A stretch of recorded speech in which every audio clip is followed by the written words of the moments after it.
extending to far-flung territories. During the Mauryan period, its dominion in past origin from Hindu Kush to Karnataka, and we may say the Brihad Bharat.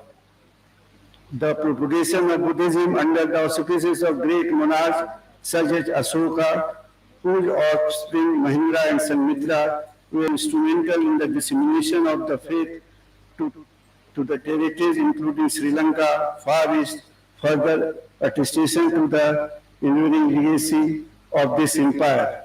This academic symposium serves as a demonstrative articulation of a collective scholarly commitment to the exploration and enhancement of concerning the Magadh Empire and its intrinsic relationship with Buddhism from a global perspective.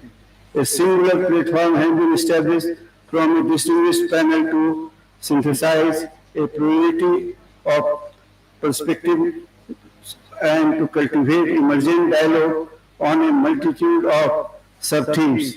Deliberations shall be focused on topics encompassing but not limited to the spread of Buddhism in the West Pacific regions, origin of Buddhist art and architecture in East Asia and its transformation, the ancient cultural relation between East Asia and Magadh, and Buddhism in Magadh through the ages. It is posited that this collaborative undertaking will not only serve to fortify the academic affiliation between the participating institutions, but also provide a fertile environment for the exchange of academic ideas, values, and cultural perspectives, thereby significantly advancing the comprehensiveness of this historic epoch. It is anticipated that today's deliberation will yield insights of significance and productive outcomes, thereby contributing in a meaningful manner to the further engagement of this field of study. This conference is more than just an academic exchange, and it is a cultural and spiritual reconnection with the profound legacy of Magadh and the timeless wisdom of Buddhism. Together, through our lectures, dialogues, and deliberation today, we will deepen our understanding of Buddhism journey from its roots in Magadh to its global resonance.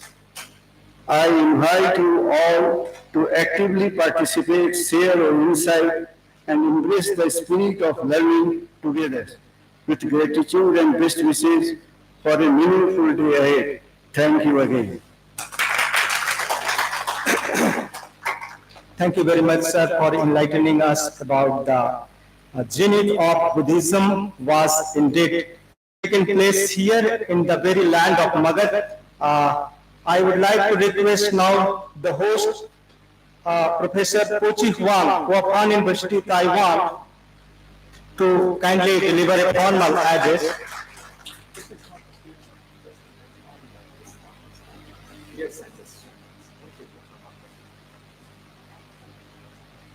Honorable Vice Chancellor, professors from Magadh University, friends from Magadh University, Namaste.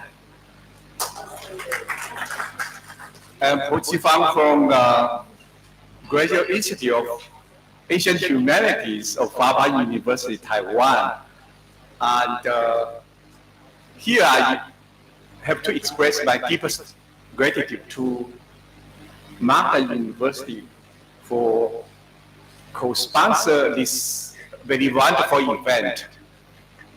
And I think this event is very important in terms of the connection between University in Taiwan and University in India. We know that Magadh Empire is an empire where the Lord Buddha started to teach Dharma, and where King Ashoka of Maurya Empire put Buddhism into a climax. So we can say Magadh Empire is the golden empire of Buddhism. Unfortunately, Buddhists perished in India for many centuries. But in Taiwan, Buddhism is not only there, but also flourishing.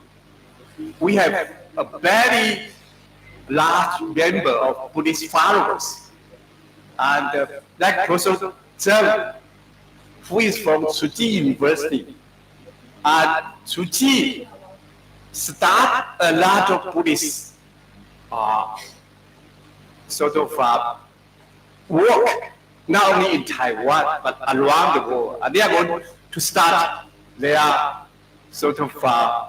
Buddhist work in India as well as in Nepal. So I think this event represents the reconnection between Taiwan and India. And I think in the future, this connection will get more tight. And we hope that the event like this academic international conference would continue not only in India, but also in Taiwan. Thank you. Thank you, Professor Pochi, for inviting the Indian universities for this kind of international academic proceedings. Further, I would like to request our IQSC coordinator, Professor Mukesh Kumar sir, to kindly say some words about this international conference.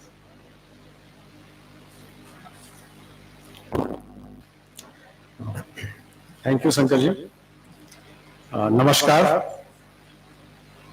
With respect to all the monks, venerable monks who have been here, and the scholars who are present, who are pursuing the Buddhist studies and have come from far and wide, Honorable Vice Chancellor, the chairperson of this session, inaugural session, Professor Pochi Huang from Wafan University, Taiwan, Professor Li Yuan Zhuang, again from Wafan University, Taiwan, Professor R.S. Jamwar, Dean Social Sciences, Professor Dr. Vinod Kumar Mangalam, the Registrar, Magadh University, Professor Sushil Kumar Singh, the senior most teacher and the organizing secretary of this very valuable and insightful seminar, who is going to just open right now. In the audience, I'm looking at Professor Rahmat Jahan, Dean Humanities, Dr. Arvind Mahajan, former Deputy Director, Bihar Museum, Government of Bihar, professors, heads, deans, and other colleagues of Magadh University, research scholars and students. It's really a nice occasion to welcome the delegates from Taiwan who have been here to initiate much needed dialogue on Buddhism, a spread of Buddhism, looking at the various dimensions of Magadh Empire. Of course, Buddhism has started as a cosmopolitan religion. It has got its own wings spread all over the world. It was not a religion which was restricted to certain area. In fact, right from the very beginning, if you go back to the moment when the Siddhartha was turned into Buddha. He chose to march and meet the people who have left them while he was doing he was engaged in his prayers and he was searching for the knowledge. So he went there and met them at the mid-Sirvan at Sarnath, and then he started preaching what he had got, what he has thought that has been revealed to him. So the thing has started from the moment he got something and he tried to spread it out. Of course, Yash was there, the Sreshti was there, and with him the things have been expanding since then. With the establishment of Magadh Empire, we have seen Ashoka taking the task of making it a world religion, sending his son Mahendra and daughter Sanghamitra to states far and wide, and so that it can touch the soul of the humanity wherever the idea of Buddhism went. So in this way, we have found that the Magadh Empire has started one dialogue after the another, and of course, it won't be out of place if I just add one thing, that Kalinga, the place which was known as one of the places from where the idea of Buddhism and the idea of universal brotherhood came to the mind of Ashoka. So from there onwards also, we have found that it has been spread like a soothing air breeze, and it was touching the soul of the humanities. It was touching the soul of the people who are living at another area of the globe. So it was that religion, it was that philosophy which I think people have come here to work upon, to see how it has been flourished and how it can help us today, because it involves the confluence of various cultures. One culture was not being imposed upon the others. So it involves people to live together. It doesn't matter whether they have been coming through various cultures. So it was the confluence of various cultures, various understanding coming in the way to make a stream called Buddhism. And Buddhism has touched the core of all. So this was one thing where we never find the process of acculturation or imposing of one culture or one aspect over the other. It was rather making them aware of themselves so they can rise and accept it and spread the cause of humanities and spread the cause of peaceful living and peaceful learning all through the ages. Thank you very much for calling me at the last moment to be here, and I'm very much thankful to the organizers that they have organized such a beautiful and insightful conference. Thank you very much. Thank you very much, sir. Without further delay, I would like to request our Dean Social Science Professor R.S. Jamwar, sir, to kindly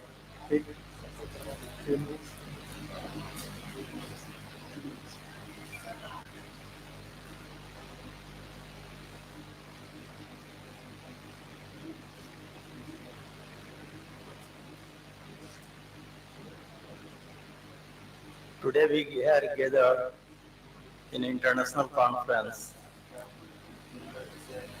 Respected Vice Chancellor sir and all dignitaries sitting on the desk, delegates, students, and monks. This conference is very interesting, and I hope paper presented in this conference we must learn something new. So I wish all the best to the conference and all the best to the participant of the participant who are present. Who will present their papers. So all the best to you all. Thank you for organizing secretary, giving me an opportunity to participate in this conference. So all the best and have a very nice day. Thank you very much, sir. I would like to request our registrar, Professor Vinod Kumar Mangalam, sir, to kindly deliver some words about this conference.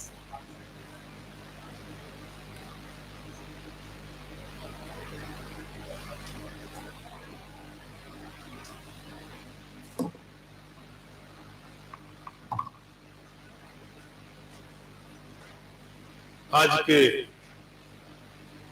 इस कार्यक्रम के chairperson, Magadh विश्वविद्यालय के यशस्वी कुलपति professor SP शाही जी,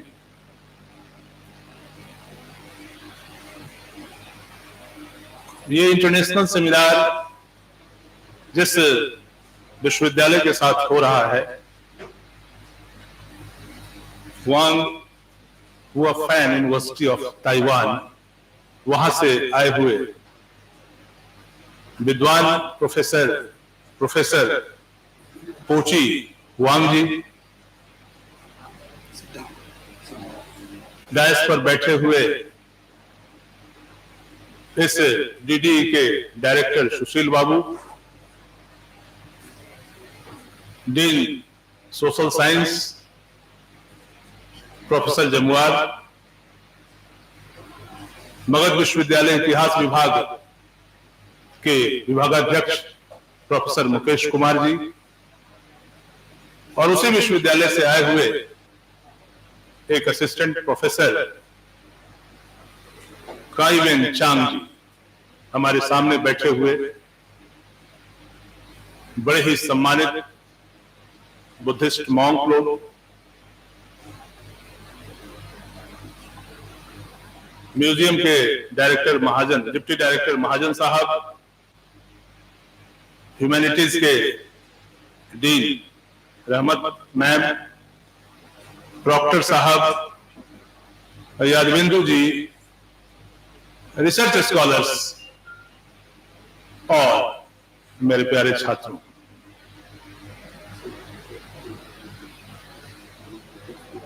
एक बात आप जान लें कि ये जो ताइवान है, शीर्षक तो है मगध साम्राज्य और बौद्ध धर्म, मगध एम्पायर और Buddhism,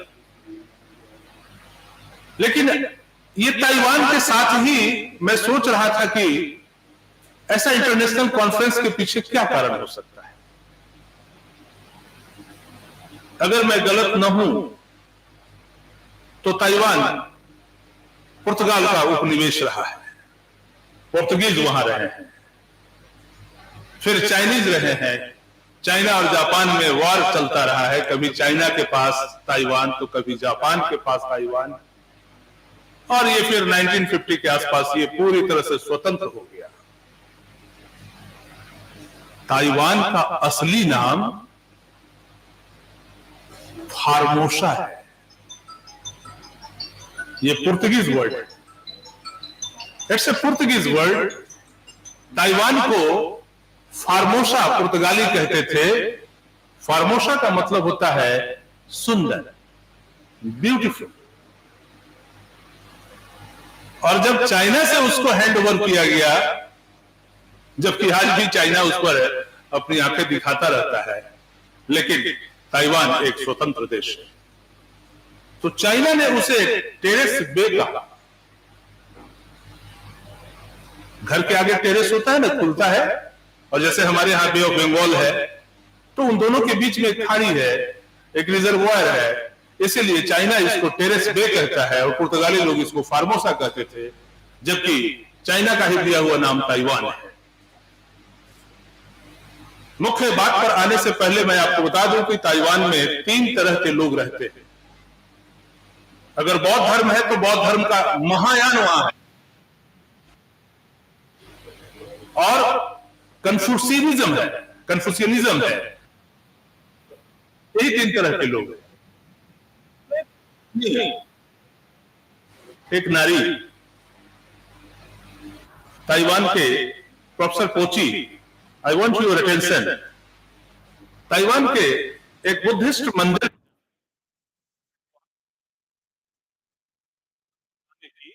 well mannered girl, she goes to a Buddhist temple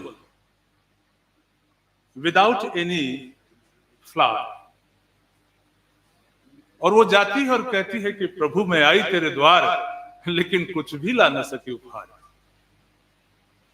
प्रभु मैं आई तेरे द्वार, I came to your temple but empty handed, कुछ भी नहीं ला सकी उपहार, यहां तक कि फूल भी न ला सकी, क्योंकि औरों का संग्रह तेरे योग्य न होता। कभी महावीर मंदिर आप लोग गए हैं तो वहां 5 रुपए आइए, 10 रुपए माला, 10 रुपए माला, 10 रुपए माला, ऐसा बोलता है सब। तो वो आदमी सोच रहा है या वो महिला सोच रही है कि ये फूल तो किसी ने, बहुत सारे लोगों ने टच कर दिया है हाथ से, इसलिए औरों का संग्रह तेरे योग्य न होता। मैं आपका ध्यान चाहूंगा इस पंक्ति पर कि वो क्या कहती है प्रभु से। इसलिए जो कली जिस डाली पर खिली, जो कली जिस डाली पर खिली, मैं अनाहत उसे बिना आहत किए हुए, अक्षत बिना उसे क्षतिग्रस्त किए हुए, अनाविल बिना उसे बिलगाए हुए, अनाघ्रात बिना उसे सूंघे हुए तुमको समर्पित करती हूं। यानी पूजा भी हो गई और फूल भी बच गया। This is the concept of non violence of Buddhism. Magadha empire, हमारे दोस्तों ने, हमारे मित्रों ने कहा कि अशोका, लेकिन आप जान लें कि मगध एम्पायर का उसके पहले से जब बिंबिसार वगैरह सब थे, अजातशत्रु वगैरह सब थे, तो उस समय ठीक था, बौद्ध धर्म का कुछ उन लोगों ने संरक्षण दिया था। लेकिन चंद्रगुप्त मौर्य जब आया अशोक से पहले, तो उसने जैनिज्म को पेट्रोनेज दिया, बुद्धिज्म को नहीं दिया।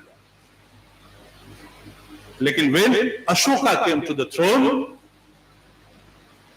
अशोक जब आए तो न सिर्फ कलिंग वार के बाद उन बहते हुए रक्त को देखकर अपनी तलवार टांग दी और वहीं से वो बातें स्वीकार कर ली कि बुद्धम शरणम गच्छामि, संघम शरणम गच्छामि, धम्मम संघम गच्छामि। अच्छा ये बताइए कि ये धर्म था, बौद्ध धर्म, तो अशोक तक आते आते ये धर्म कैसे हो गया? अशोक का धर्म पढ़ाते हैं इतिहास वाले।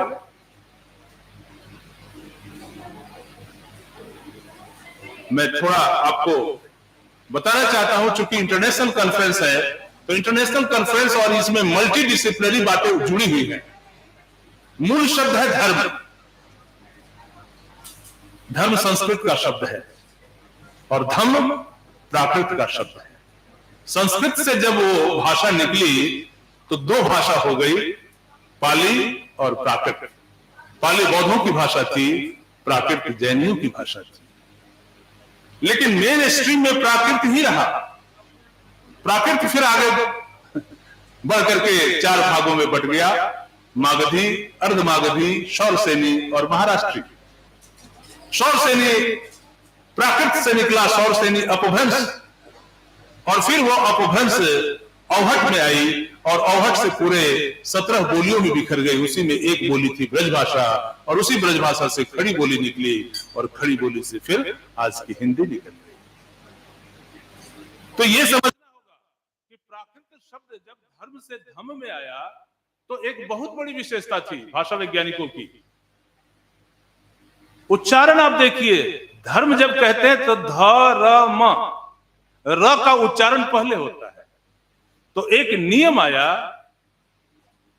कि जब रेफ होगा तो उसके बाद का जो उच्चारण होगा वह आगे जाएगा और जो कमजोर है उसको अपने अनुरूप बनाएगा। जैसे कर्म से कम, अद्य से अज्य, उसी तरह से धर्म से धम्म र को, जो बेचारा कमजोर ऊपर टंगा हुआ था, म के तोप के सामने अपने आप को सरेंडर कर दिया और र म आधा म में बदल गया और वो धम्म हो गया। ये भाषा विज्ञान की बातें हैं। और जहां तक सर ये बातें हैं कि कहां कहां लोगों ने अशोक के पुत्र महेंद्र, फिर अशोक की पुत्री संघमित्रा, जैसा कि सर ने कहा, ये श्रीलंका गए, साउथ ईस्ट एशिया गए और बहुत कंबोडिया गए, इंडोनेशिया गए, उसी में जापान, चाइना और फिर उसी रास्ते से होते हुए ताइवान। चाइना और जापान में बहुत वार होता रहा ताइवान को लेकर के। 1861 में जब वॉर हुआ चाइना और जापान में, तो जापान जीत गया, ताइवान उसको मिल गया। फिर जापान हरा दिया, चाइना हरा दिया उसको, फिर चाइना के पास ताइवान चला गया। लेकिन 1950 में अपना ये स्वतंत्र अस्तित्व अख्तियार करते हुए, जहां पर 3 तरह के धर्म हैं, बौद्ध धर्म, कन्फ्यूशियन धर्म और ताओ धर्म, यही 3 तरह के लोग हैं। और आपको जानकर हैरानी होगी कि ताइवान वो देश है जहां पर सबसे ज्यादा अंगूर की खेती होती है, सबसे ज्यादा। अब आप समझ सकते हैं कि अंगूर की बेटी ने वो जो गाना है, तो ये अंगूर से क्या बनता होगा? शराब बनती है। और पूरे वेस्टर्न कंट्रीज को अगर सबसे टॉप क्लास हाई ब्रांड अगर कोई शराब प्रोवाइड किया जाता है, तो that is made in Taiwan. हम बता रहे थे कि बौद्ध धर्म वहां पर किस तरह से पहुंचा, और बौद्ध धर्म का जो हीनयान है, ग्रेटर विल है, जो प्रोग्रेसिव लोग हैं ताइवान में। बौद्ध धर्म ऐसे नहीं है, वो बहुत प्रोग्रेसिव लोग हैं, इसलिए ताइवान बहुत आगे चला गया। और जो हीनयान श्रीलंका था, वो श्रीलंका बहुत पीछे छूट गया है। इसलिए ये मगध साम्राज्य है। मगध साम्राज्य में फिर आगे चल करके आप देखेंगे कि बहुत सारे लोगों ने अब तो हमारे देश में, और मगध यूनिवर्सिटी, मैं इस बात के लिए धन्यवाद देता हूं सारे लोगों को कि बुद्ध के जो दर्शन हैं, सर बता रहे थे कि किस तरह से बुद्ध हुए। मैं एक लाइन, 1 मिनट आपका समय लूंगा कि सुद्धोधन को लगता था कि सो ये मेरे घर में रहेगा नहीं, ये लगता है कि कहीं चला जाएगा। बहुत कम समय में उसकी शादी कर दी, यशोधरा आ गई, और कई झरोखे बनाए गए थे उसके घर में, क्योंकि सुद्धोधन को लगता था कि नहीं, इसको इसी जागतिक दुनिया में रखना है, कहीं दार्शनिक ना हो जाए, कहीं घर से ये आध्यात्मिक आदमी ना हो जाए। लेकिन आपको जानकारी होगी कि बुद्ध जिस रात घर से निकले, यशोधरा को और राहुल को सोते हुए छोड़ करके निकले थे।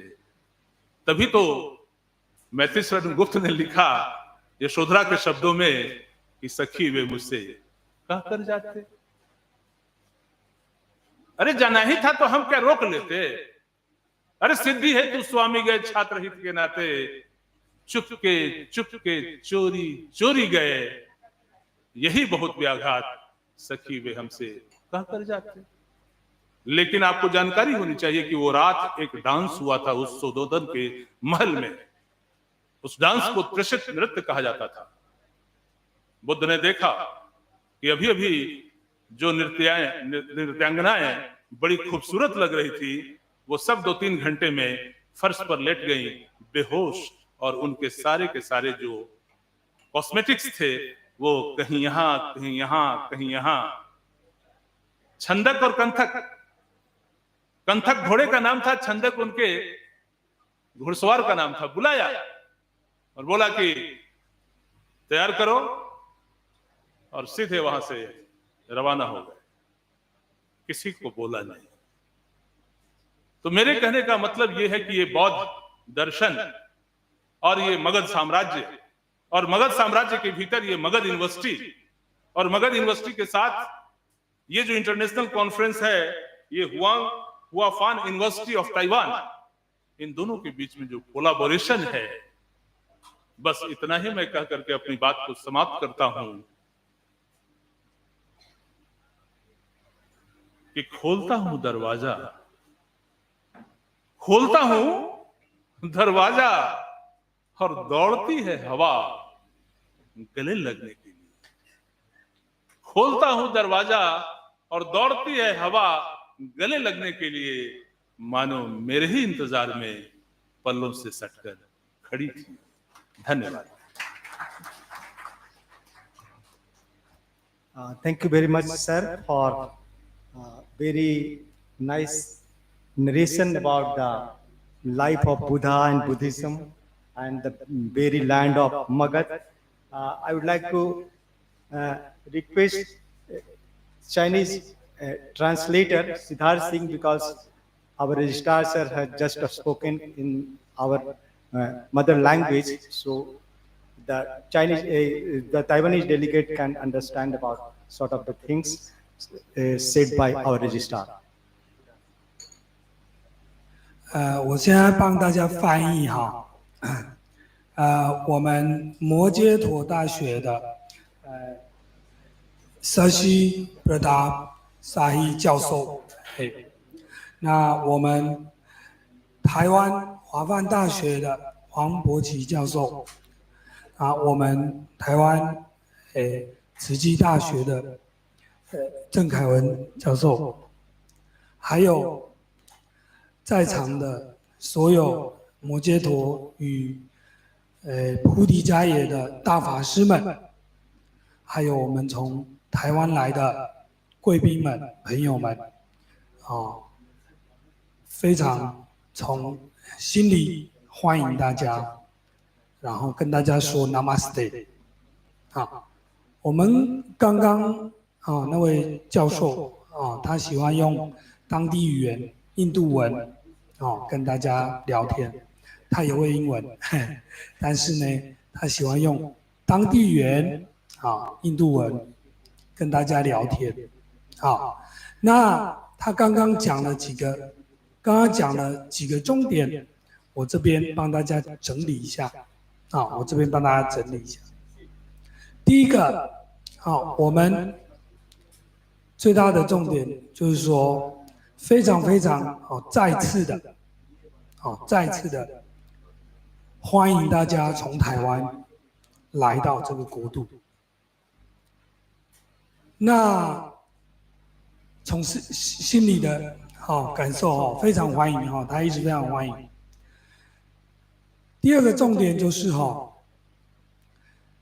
他帮助我们台湾朋友这边，他今天讲的最大的重点就是宣传了台湾的所有的事情，包括台湾的历史，他讲到从葡萄牙在统治台湾，还有日本时代，还有这些政治，他都讲了，他讲得非常好，而且刚刚大家应该有听到，他说 Formosa，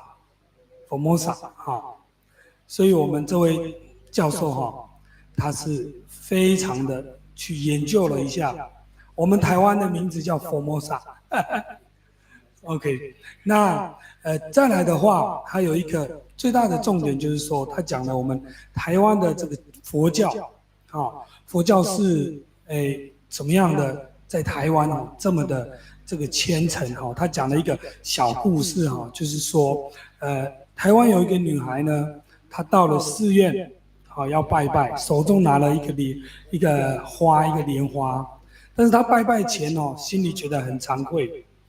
他觉得这个花呢，卖家很多人摸过了，来了很多的地方，那这样好像供养佛陀，觉得没有诚意，所以他心里想着，我希望这个花我直接可以从这个树枝上直接没有碰过的，也没有人闻过的，把最好的供养给佛陀。他这样的就是在讲说我们台湾是这么样的这个护持这个佛教，所以呢，今天印度跟台湾这个是创造一个历史来做这样子的。那后面第三个部分呢，他讲的重点就是他有介绍了一下阿育王整个印度的佛教的这个开始到结束哈。那还有就是这个台湾的一个佛教怎么来的哦，这些还有佛陀的故事哦，他也有讲的哈。所以呢，针对我们印度文的这个听众是很棒的一个知识。跟一个描述的非常棒，非常非常赞，所以我们非常感谢我们的教授，我们给他热烈的掌声，好，感谢。Thank you, Mr. Siddharth, for transcribing into the Taiwanese and Chinese language to felicitating our foreign-speaking delegates. Now, the moment arrived to listen our most dynamic leader of this university, the Honorable Vice Chancellor, Sir, Professor Shashi Pratap Shahi, Sir, to kindly deliver your address to us this conference proceeding. So I request you to please deliver the address, sir. Thank you.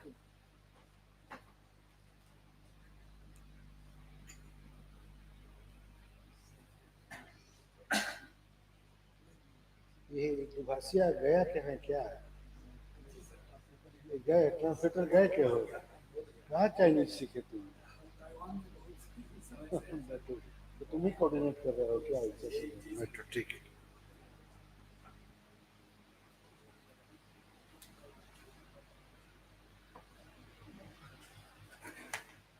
यहाँ DISE पर बैठे हुए Taiwan के ह्यूफान university से आए हुए professor ओ Huang और दूसरे प्रोफेसर जो ताइवान से आए हुए हैं डॉक्टर काई वेन चेंग ची यूनिवर्सिटी ताइवान बगल में बैठे हुए रजिस्ट्रार साहब डायरेक्टर डीडी सुशील बाबू IQAC कोऑर्डिनेटर मुकेश जी सामने बैठे हुए यादवेंदु जी प्रॉक्टर साहब महाजन साहब रहमत जी तमाम उपस्थित श्रीवास्तव जी तमाम उपस्थित मॉन्क्स टीचर्स और शोधार्थी मगध विश्वविद्यालय की अपनी एक गरिमा रही है और उस गरिमा की कड़ी में हम लोग यहाँ जुटे हुए हैं। आप सभी जानते हैं कि हम लोगों ने 2.5 साल के अंदर 250 से अधिक प्रोग्राम कराए हैं और वो प्रोग्राम उसी कड़ी में उसी परंपरा को बढ़ाते हुए एक इंटरनेशनल सेमिनार हम लोग हुआंग यूनिवर्सिटी हुआफान यूनिवर्सिटी ताइवान के कोलैबोरेशन से कर रहे हैं। आप जानते हैं ये ज्ञान मोक्ष की धरती रही है। कहीं न कहीं कुछ बात है गया में बोध गया में गया जी में जहाँ भगवान विष्णु का आसन आया था बगल में मंगला गौरी अवस्थित हैं और उसके बाजू में बोध गया है और आप बोध गया आप जानते ही हैं कि बोध गया भगवान बौद्ध की वजह से जाना जाता है। और मुझे अभी साउथ कोरिया जाने का मौका मिला तो साउथ कोरिया में जाने के बाद एहसास हुआ उन लोगों को जो वहाँ के रहने वाले थे उन लोगों को लगा कि ये हमारे देश से आया है। मतलब उन लोगों के अंदर ये भावना थी कि हमारी उत्पत्ति वहीं से हुई है इंडिया से, हम लोग उसी ओरिजिन के हैं, भारत के मूल निवासी है, यहाँ से ईस्ट एशिया में आए हुए हैं। तो एक बहुत बड़ी बात है बुद्धिज्म के जरिए भारतीयता का प्रचार प्रसार पूरे ईस्ट एशिया में हुआ। और आप जानते हैं कि बुद्धिज्म का सोल एम है शांति, टकराव से दूर, सबको जोड़ करके चलना, सबको मिला करके चलना, यही बुद्धिज्म कहता है। बुद्धिज्म अहिंसा में विश्वास, हिंसा में विश्वास नहीं करता है, मारपीट में नहीं करता है, बुराई में नहीं करता है। लेकिन मैं अपने विश्वविद्यालय में आता हूँ, बाहर के गेस्ट तो अंग्रेजी में नहीं, ये हमारी बात को नहीं समझ रहे होंगे, लेकिन हमारे विश्वविद्यालय की एक परंपरा चली आ रही है 40 सालों से, एक दूसरे की बुराई करते रहना। कोई अच्छा काम कर रहा है तो उसको पीछे से चुभाने का काम करते रहना है। लेकिन हम लोगों ने एक सार्थक प्रयास किया है 2.5 साल के अंदर की शिकायत और चुगलखोरी को छोड़ते हुए हम लोग कुछ काम करें। 2015 में नैक हुआ, सी ग्रेड आया। विश्वविद्यालय को आत्ममंथन की जरूरत थी कि कहां कमी रह गई कि हमको सी ग्रेड आया। इतना बढ़िया इंफ्रास्ट्रक्चर, इतना अच्छे शिक्षक। मनीष बाबू सोइए मत, आप विद्वान आदमी हैं। खाली अपने लिए नहीं जिया जाता है, कुछ विश्वविद्यालय के लिए भी जीने का काम करिए। मंथन होना चाहिए था। तो हमने पता किया तो पता चला कि एक कोटरी काम कर रही थी नैक के लिए, एक प्राइवेट लिमिटेड टीम काम कर रही थी। और उस प्राइवेट लिमिटेड टीम के खिलाफ जो यहाँ की परंपरा रही है, पीछे से बुली करने की, तंग करने की, तमाम शिक्षक और कर्मचारी लगे हुए थे। और उसी परंपरा की वजह से हम सी ग्रेड आए, हम सी के हकदार नहीं थे। तो हम लोगों ने जोड़ने का काम किया। और सबसे पहले IQAC का ऑफिस नहीं था मंगलम साहब, हम लोगों ने बनाया और बैठने की आदत डालने को कहा। अभी कंप्लीट आदत नहीं बनी है, लेकिन कोशिश करिए आप, कल से रोस्टर बना दीजिए। कौन आदमी हेड से बात करिए कि इनको उस वक्त क्लास मत दीजिए, और रोस्टर पर 4-4 आदमी को बैठाइए आप, हर घंटे पे 4 आदमी, 2 आदमी ह्यूमैनिटीज, 2 आदमी साइंस और 2 आदमी सोशल साइंस। 6 आदमी का रोस्टर 2-2 घंटे का बनाइए, ताकि चहल पहल होते रहे। तो जोड़ने की जो और सबको ले चलने की जो भगवान बुद्ध की मंशा थी, उसके ठीक विपरीत में गयावासी आचरण करते हैं। इस विश्वविद्यालय का दुर्भाग्य है, जहां से संदेश जाता है अहिंसा परमो धर्म, जहां से बौद्ध भगवान बुद्ध के रास्ते को अपना करके गांधी जी भारत को स्वतंत्रता दिलाते हैं, और वहां पर परंपरा क्या है, एक दूसरे की बुराई करना। सुशील बाबू बढ़िया काम कर रहे हैं तो खींचो गाली दो। मुकेश जी खूब बढ़िया काम किए। हमारे आने के पहले मुकेश जी शिक्षक तो बहुत अच्छे हैं, लेकिन माना जाता था कि बैक बेंचर है। लेकिन हम लोगों ने इनको मेन स्ट्रीम में लाया और इनकी टीम ने कमाल का काम किया। इन्होंने सबको जोड़ के रखा। एक रजिस्ट्रार आए तो साल भर फर्नीचर रोके रहे, दूसरे रजिस्ट्रार ने दिया। तो हम लोगों ने एक टीम बनाया। लेकिन मैं कभी कभी औचक निरीक्षण में जा रहा हूं तो कोई मिलता नहीं है। तो मुकेश जी, ये काम नहीं होना चाहिए। बैठ के मैगजीन पढ़िए, लेकिन बैठिए। वो लोग बैठे तो उन लोगों को स्नैक्स दीजिए। ये काम होना चाहिए, क्योंकि वो थिंक टैंक की जगह है। विशाल जैसे लोग हैं, अच्छे लोगों को और मौका दे करके हमको काम करना है। मगध विश्वविद्यालय आप जानते हैं कि हमारा पुराना इतिहास रहा है और हम लोगों ने मिलजुल के काम किया है, और खास करके बुद्धिज्म स्टडी के क्षेत्र में मगध का बहुत नाम रहा है। जो आपको बढ़त हासिल है उसको आप गंवाने का काम मत करिए। खाली शिकायत कि बुद्धिज्म में ये फ्रॉड हुआ, वो फ्रॉड हुआ, अरे काम कितना हुआ ये क्यों नहीं देख रहे हैं? ये नहीं देख रहे हैं। उपलब्धि क्या रही है उसको नहीं देखते हैं।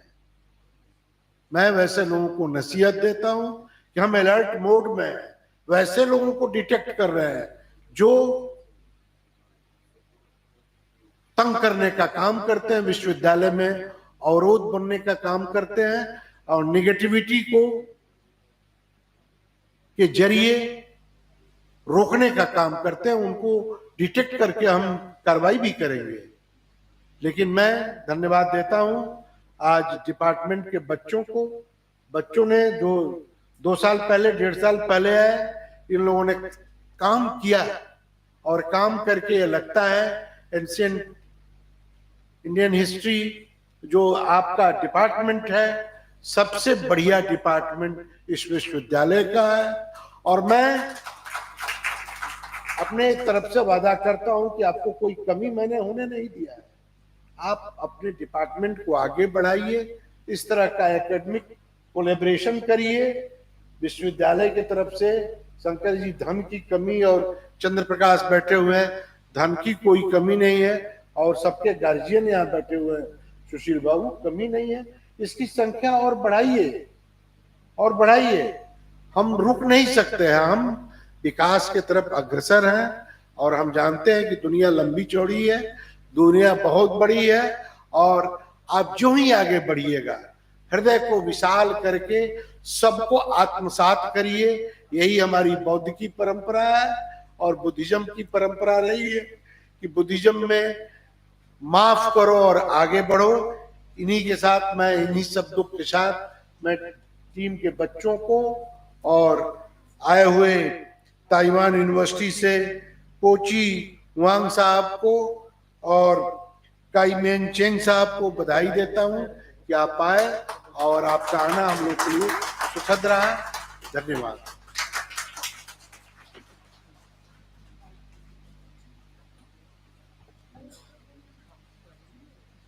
So thank you very much, sir, for blessing us with your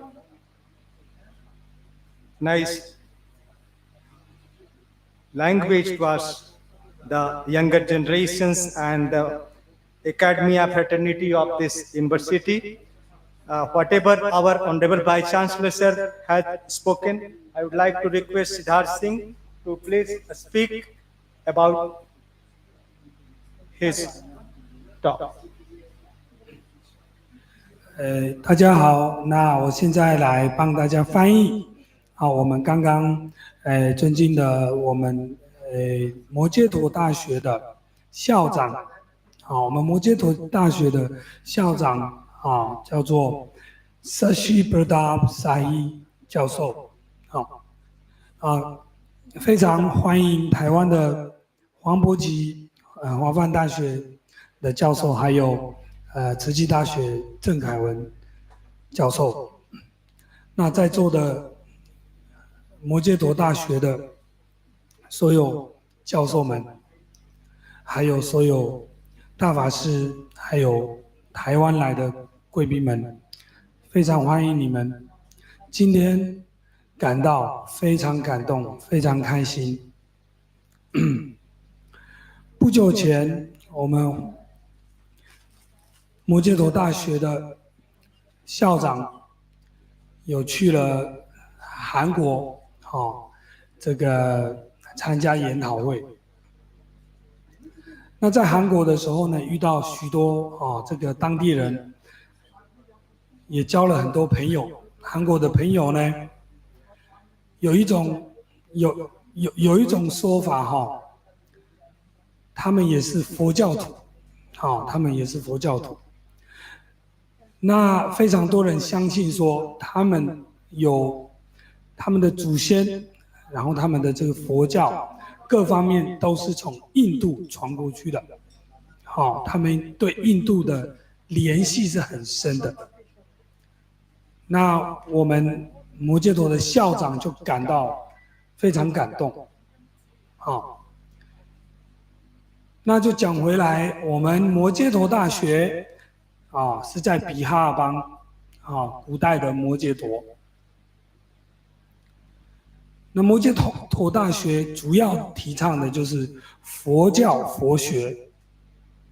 好，那佛学呢，最重要的是什么？佛法最重要的是什么？佛讲了很多法，但是呢，最重要的，在印度，在全世界，以和平为导向，和平 （non-violence） 就是软实力，非暴力，佛陀讲了 ahimsa param dharam，ahimsa 就是不杀生的意思。不杀生不是不吃肉而已不杀生就是我们的这份心，我们不可以有暴力的行为，不管是思维上、态度上。佛陀讲了非常多的法经典，但是所有法里面最重要的就是 ahimsa param dharam，param dharam 就是第一法 ，dharam 就是法。那接着我们校长说了，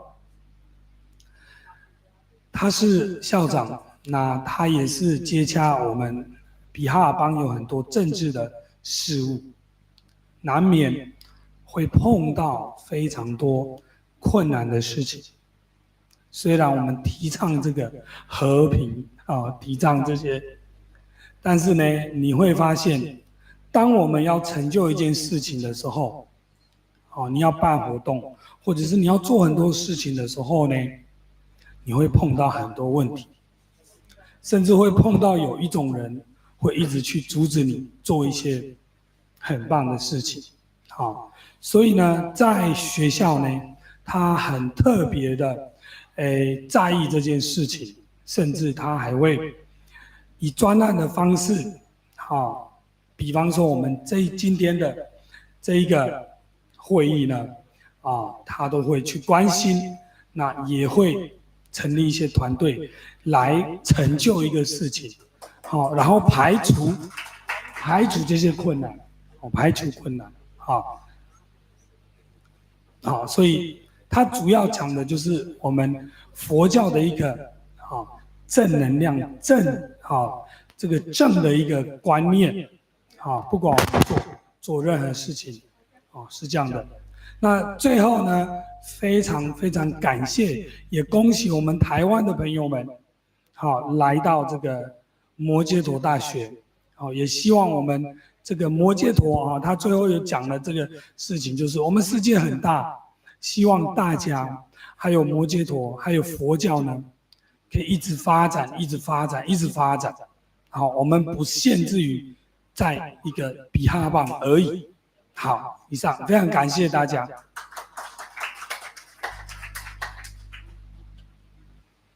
Thank you, Mr. Siddharth, for transcripting the speech of our Honorable Vice Chancellor, sir.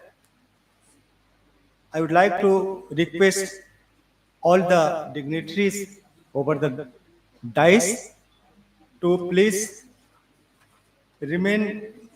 be added with this program for next 15 minutes, because there is a special talk has to be delivered by Professor Pochi Huang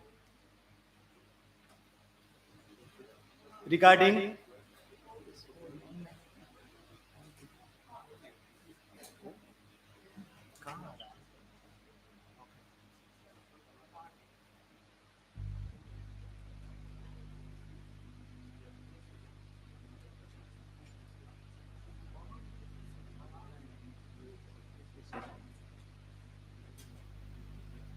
Thank you so much, because time is late, so I have to be short. My talk is about the King Ajatasattu. And title is Animosity Even Before Birth. Ajatasattu as a political calm religious metaphor. Where's next? Yeah, okay. And this is the content of my talk. One of the thorny issues about early India intellectual history is the certitude and dating of historical figures. I will just read my PPT. Early Indian texts like the Rig Veda is deeply embedded in mythological and ideological context. Thus, it's difficult to extract historical information from it. In early Upanishads, devas give way to teachers, acharyas of the universal truths, philosopher as a distinctive category in Indian culture arose. This is the actual age in India. Since philosophical reflection deals with fundamental issues of human existence, consciousness of finite time emerges. The search for the meaning of life leads to the rise of moral reasoning. Reason here and ethics are closely intertwined in this new discourse.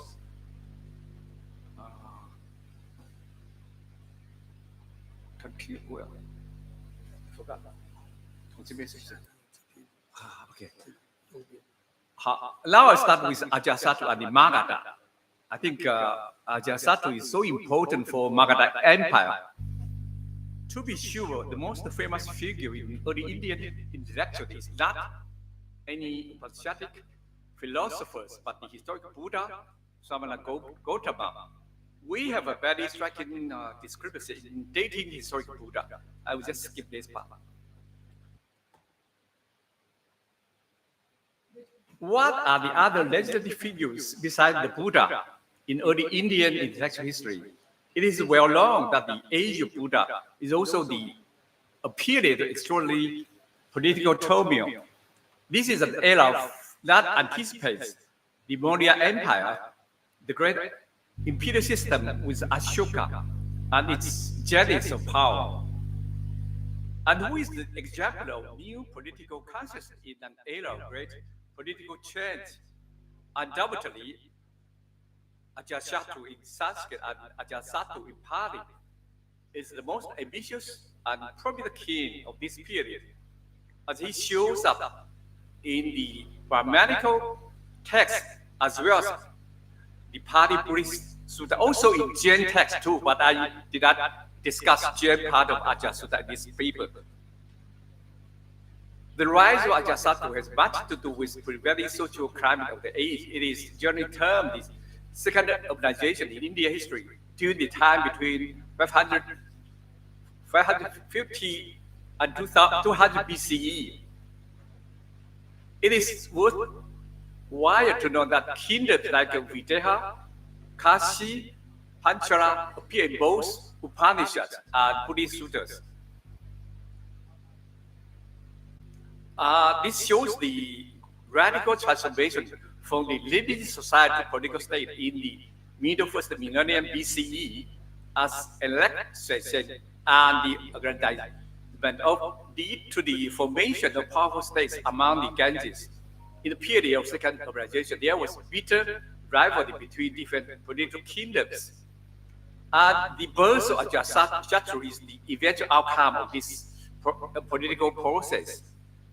And this is the map of ancient Magadh, which started to become a great empire. According to Buddhist sutras, Ajatasattu not only committed heinous crime or patricide, but also fought with other kingdoms like Kosala and Vaj for political hegemony. He is the enemy of his own kinsmen, as well as many other kings. How do we make sense of this dominating, overbearing political personality? As the Buddha is the very exemplary of real life, the name Ajatasattu is the real personification of political life in early Indian political history, when powerful states emerged. To be precise, the name of Ajatasattu is a striking metaphor for a merciless schemer aspiring to become a world conqueror, King Ajatasattu is probably even more noticeable than that of the Buddha, as the realm of power politics is immediately related to people's daily life. Now I will discuss, is there one or many Ajatasattus? Could Ajatasattu as king of Kasi, this is appear in the Upanishad, be also king of Magadh, as described in Buddhist sutras? Scholar Oliver asks us not to mix Upanishadic Ajatasattu with Buddhist Ajatasattu. My advisor at Harvard, Michael Witzel, also argued that early Upanishad must be earlier than the rise of Buddhism from a textual comparison.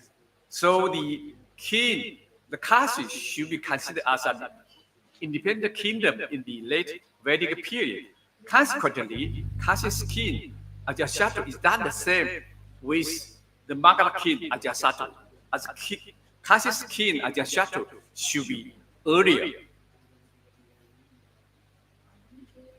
There is no other historical Ajatasattu than Ajatasattu of Magadh, as he represents an aggressive political personality in this epoch of political transformation. He is called by his contemporaries and later generations as Ajatasattu because of his hideous deeds of and brutal military conquest.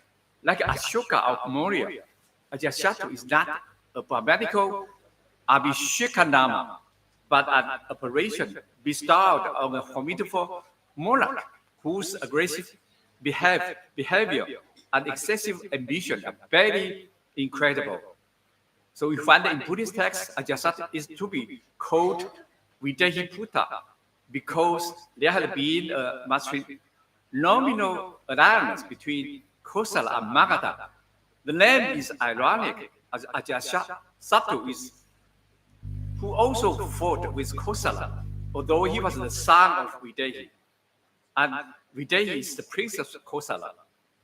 If Pasenadi is his maternal uncle, then Magadh's election of Kosala in his reign is also a fratricidal event. In fact, the Buddhist ethical religious understanding of the term Ajatasattu means an university before birth, and is designated an ideal karmic type of political personality. It will be out of question for any chief the early period of Ganga Sangha to claim him or to be called Ajatasattu, since at that time tribal confederacy is a political system which does not encourage personal ambition. It's a real caricature for a chief to call himself Ajatasattu only in the period of competition between 16 major Mahajanapadas in the late 7th and early 6th century BCE. Ajatasattu, as a powerful monarch, could possibly emerge. However, only King Ajatasattu of Magadh is eligible for this title, as it truly establishes the hegemony over other kingdoms. This part I will talk about king, mendicant, and penance. How is the relationship between the religion and politics of the king and Shramana at the age of the Buddha? In Buddhism, we know that Dharma is the highest value, not only for the world renouncer, but also for the world conqueror, represent transcendence and sovereignty.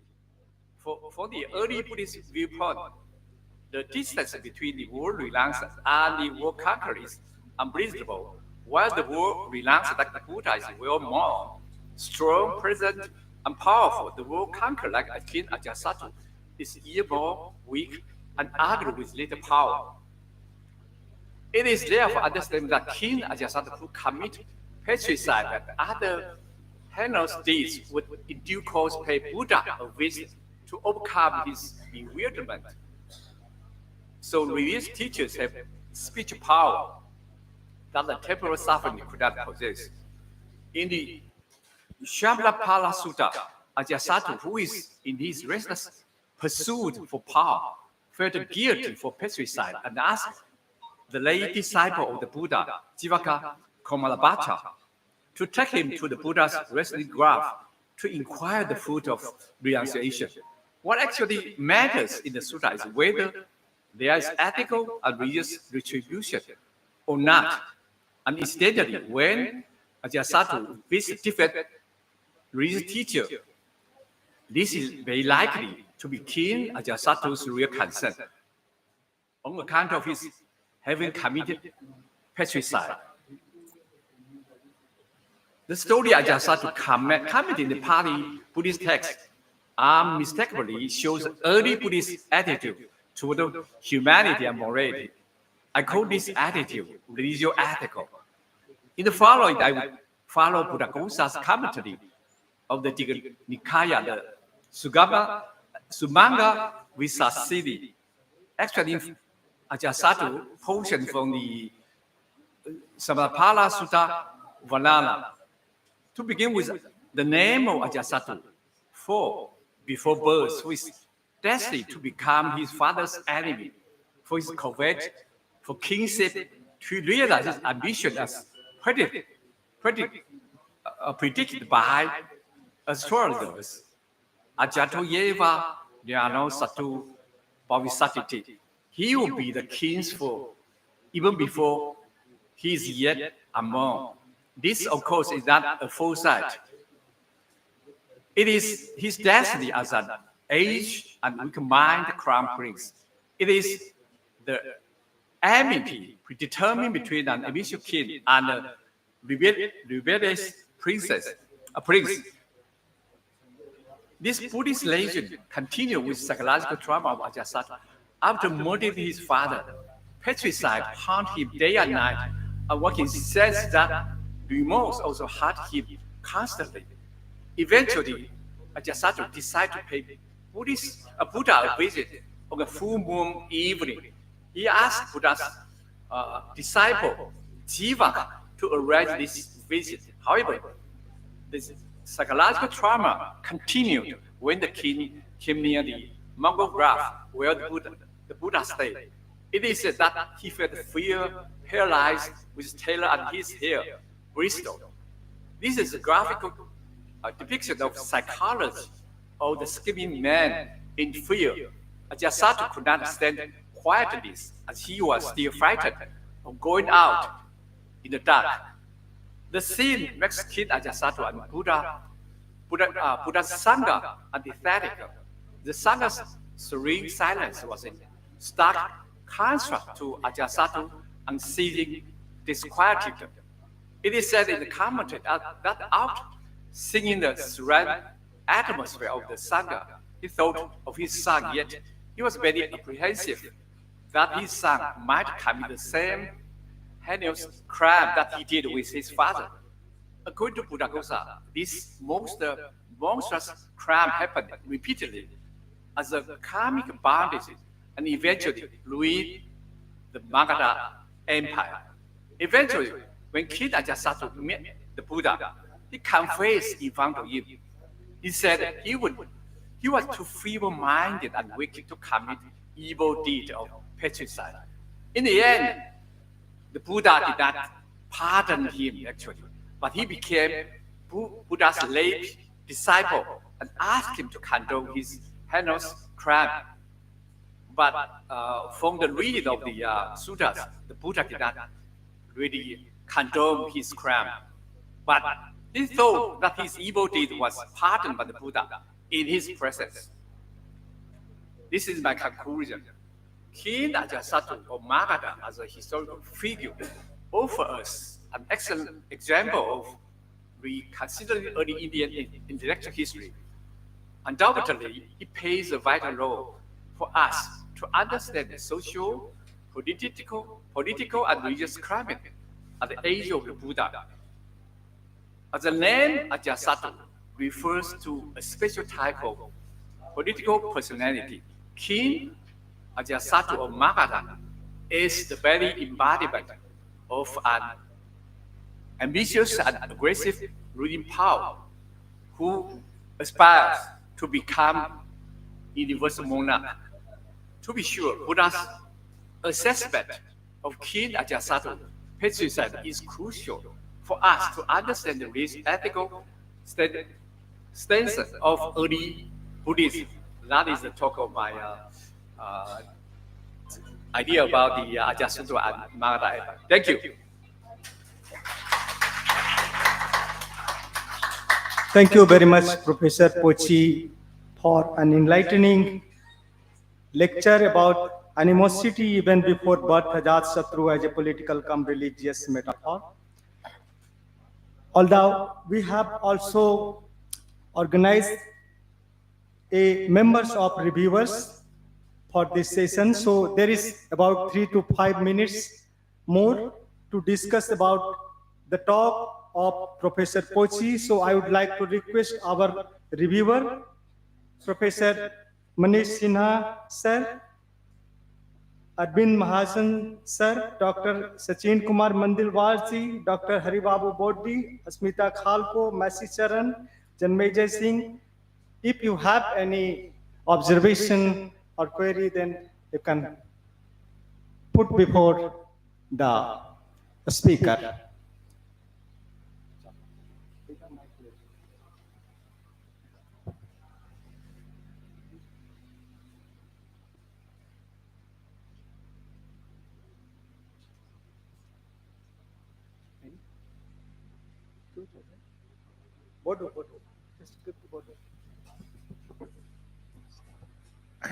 I am very much happy to be here and to listen your gracious and intellectual presentation. And as my point of view, your presentation of Ajatasattu as historical and as well as textual interpretation. So I would like to ask to you, what is the actual difference between the real historical Ajatasattu and textual information, informative Ajatasattu?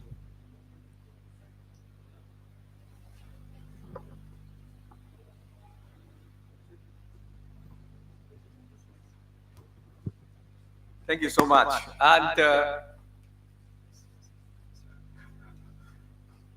because the depiction of the Ajatasattu in Pali text focus on his deeds of patricide, and this has much to do with Buddhist,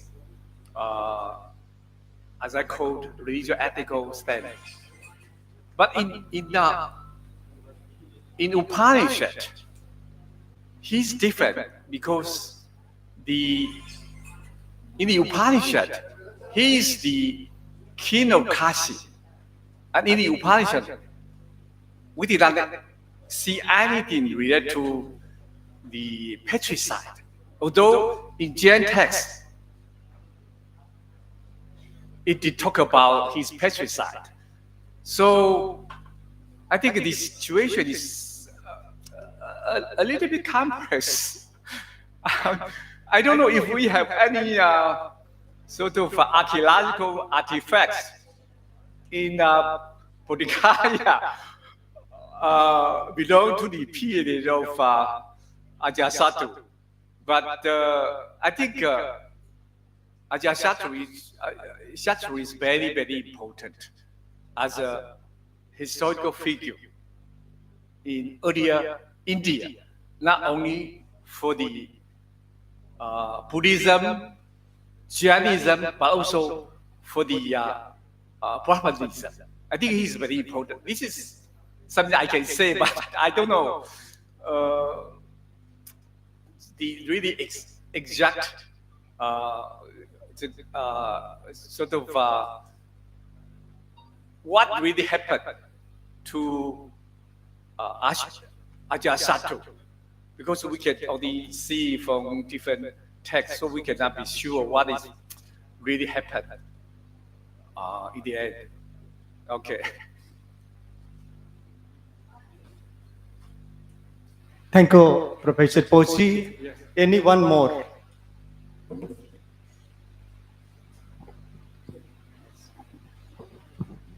Thank you, Professor, for such a nice presentation. Thank you. I would like to say only two things. Thank you. The historical Ajatshatu, which you are quoting different texts, they were written in different time frame. Oh, yeah, that's very good. And I think you were talking about Ajatshatu of Kashi. I think when Ajatshatu annexed Kashi, he became the king of that particular place. That's right. That's right. Secondly, Dr. Shankar Sharma will tell, at Rajagiri, Ajatshatu Stupa was excavated. Ajasat is what? Ajatshatu Stupa at Rajagiri was excavated Oh, really? by, I think, by Dr. Muhammad KK. Okay? That's very important. Nothing substantial was found which can be specifically correlated to Ajatshatu. So this is very difficult to say that Stupa belonged to Ajatshatu, but no doubt Ajatshatu was a historical figure and he definitely ruled over the Magadh. Thank you. Thank you for your observation. I think very important, really, because you said, also in my paper, I did really write about this. Because Kashi was annexed by the Magadh, so he could also be called the king of Kashi. You're right. But I'm very happy to hear that there is a Ajasatu stupa, just excavate. I think we should go there and okay. I was one of the member of that excavation, the Ajatshatu Stupa during 2001. Okay, thank you Yes, so and much. although we have found the pieces of relic casket, but the same thing cannot be considered as this was the same casket. Those were installed by Ajatshatu from one of the 8 corporeal relic of That's Lord right, Buddha. that's right. Yeah, but meanwhile, we are considering it because of the cultural stratification. Because the cultural stratification is clearly indicating towards that phase. Really? So on that basis, just we are and further supporting by the Chinese traveler records like the Paiyan record, because he has left several references about the places where the things were located. So on the basis of that literature reference, we have come to this conclusion. literature? This is, yeah, Paiyan. Chinese literature? Persian before the Persian, Swanson. okay, Yeah, okay. Persian. Yeah, Persian. Okay, Because okay. most of the early things were just recorded by the Persian, thereafter the Swanson. Okay, thank you so Okay, much. yeah. Really appreciate it. Okay, Thank you thank so you. much.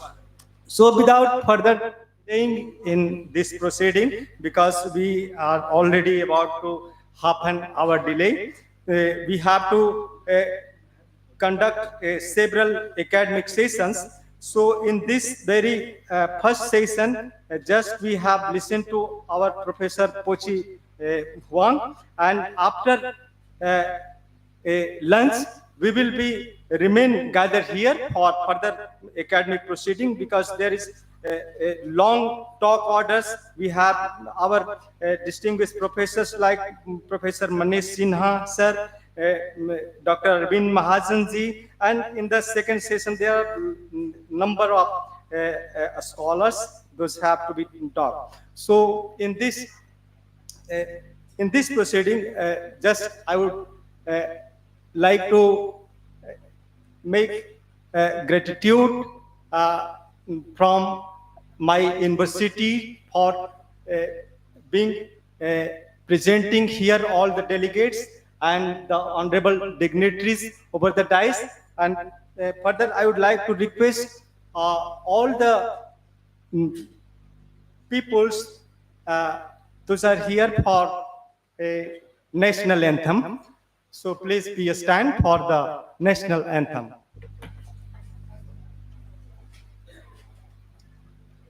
जनगण मन अधिनायक जय हे भारत भाग्य विधाता, पंजाब सिंध गुजरात मराठा द्राविड़ उत्कल बंगा, विंध्य हिमाचल यमुना गंगा उच्छल जलधि तिरंगा।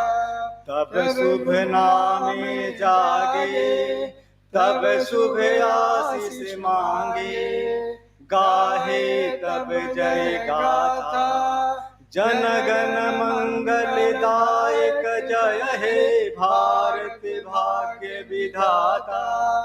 जय हे जय हे जय हे जय जय जय जय हे। So there is announcement that we have also arranged session lunch at this very complex. So I invite all the participants to please proceed for the lunch. आप सभी जो यहाँ पर जो इस सभागार में उपस्थित हैं उन लोगों से निवेदन है कि आप लोग सेकंड फ्लोर पर लंच का प्रबंध किया गया है। आप लोग लंच करने के बाद फिर यहाँ पर उपस्थित होंगे। धन्यवाद। सेकंड फ्लोर पर आप लोग आ जाएं।